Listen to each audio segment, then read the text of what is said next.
everybody. We're at the Honolulu Country Club for a meeting with HART, the Honolulu Authority for Rapid Transit. It's an informal meeting. We're going to hear about the progress of the rail ongoing and some of the future work coming up next year for BID.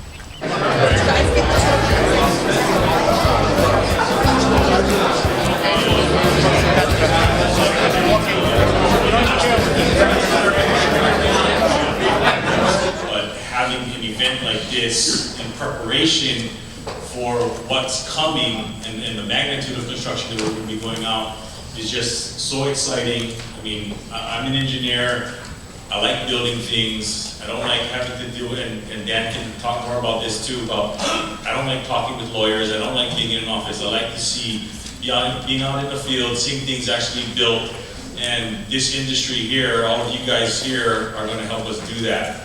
And so it's always good to see a lot of friends and familiar faces.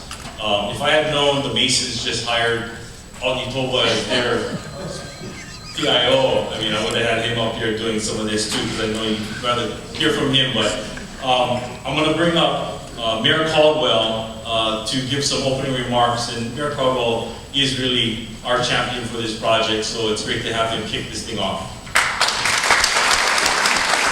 This project is the largest construction project in the history of this place. $5.16 billion just on rail.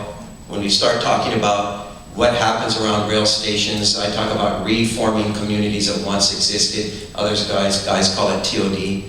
Paul Brubaker, the economist, says maybe $20 billion worth of work. This is a lot of work in this community on one small island. And how do we make absolutely certain that as much of this work is done by people who live here, who are going to stay here, who are going to be invested in our community for generations to come? I know as mayor, my commitment is to make sure that as much of this work is sent down to the local folks, the contractors or smaller businesses that are going to be here, that are really the ones that are going to raise the tide for all ships. So whether you're in the construction business, or someone who works at Zippy's, or someone who sells a Nissan truck, you're going to see a difference because of the work being done in rail and the work that flows out to this community in terms of paychecks to all kinds of people.